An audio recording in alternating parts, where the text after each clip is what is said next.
26 अक्टूबर को 200 रूसी सैनिकों ने पोक्रोवस्क के किले को ध्वस्त कर दिया था। इसके साथ ही कुपियांस्क में भी रूसी सैनिक घुस गए थे। माना जा रहा है कि पश्चिमी डोनेस्क जल्द रूसी कब्जे में होगा, लेकिन यूक्रेन ने यहां पूरी बाजी को पलट दिया है। कैसे इन दोनों फ्रंट पर रूस फिर बैकफुट पर आ गया है, इस रिपोर्ट में देखिए।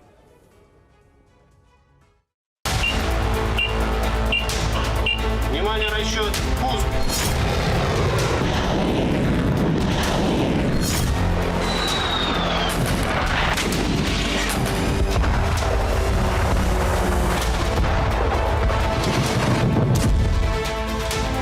राष्ट्रपति व्लादिमीर पुतिन को यकीन था करीब 30 महीने की जंग के बाद आखिरकार पोक्रोवस्क पर रूसी झंडा लहराएगा।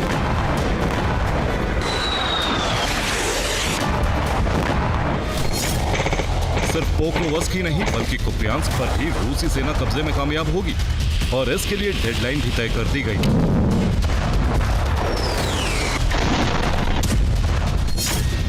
लेकिन पोक्रोवस्क और कुपियांस्क के मोर्चे पर रूसी राष्ट्रपति को जबरदस्त झटका लगा।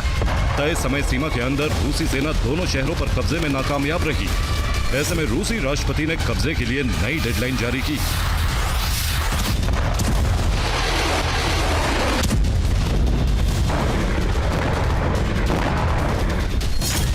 यूक्रेनी दावों के मुताबिक पोक्रोवस्क और कुपियांस्क पर मध्य नवंबर तक कब्जे का लक्ष्य रखा गया है।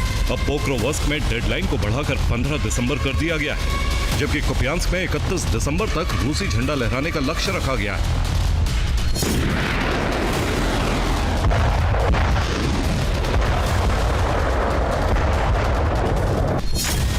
हाल ही में ज़ेलेंस्की ने अपने करीबी कमांडर्स के साथ मुलाकात की, जिसमें बुदानोव भी शामिल हुए। दावा है कि इसी मीटिंग में बुदानोव ने यह जानकारी ज़ेलेंस्की को दी,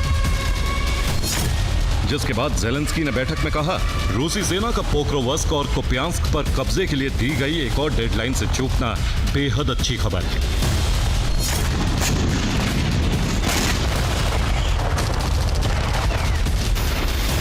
दरअसल अक्टूबर के अंत में करीब 200 रूसी सैनिकों ने पोक्रोवस्क के किले को घेर लिया था। ये रूसी सैनिक पोक्रोवस्क शहर में दाखिल होने में कामयाब रहे।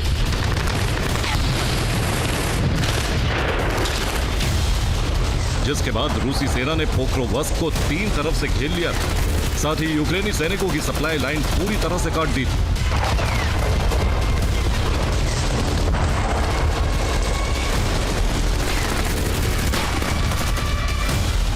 जिसके बाद ज़ेलेंस्की ने पोक्रोवस्क की जिम्मेदारी बुदानोव को सौंपी। रणनीति को रीडिजाइन किया। अब रूसी सेना इस फ्रंट पर फिर कमजोर पड़ने लगी।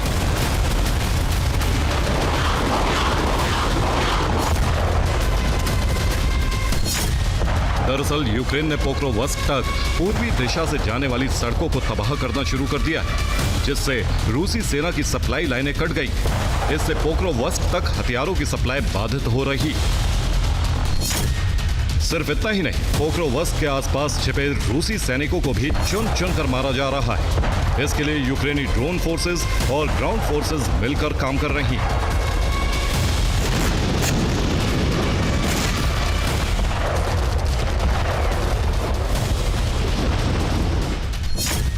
बीते 24 घंटे में पोक्रोवस्क के मोर्चे पर 192 रूसी सैनिक मारे गए हैं। इसके अलावा 4 रूसी टैंक तबाह कर दिए गए हैं। साथ ही 8 बख्तरबंद वाहनों को नष्ट किया गया है।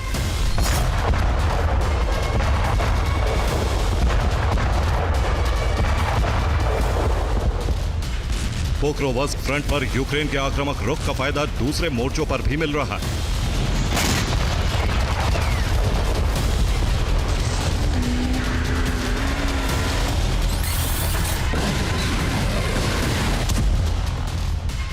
ये पोक्रोवस्क से सटे शहर मिर्नोहराद का वीडियो है, जहां यूक्रेनी ड्रोन ने एक रूसी झंडे को गिरा दिया। दावा है कि मिर्नोहराद के इस हिस्से पर बहुत जल्द यूक्रेनी झंडा लहरा सकता है। Bureau report, TV9 Bharat.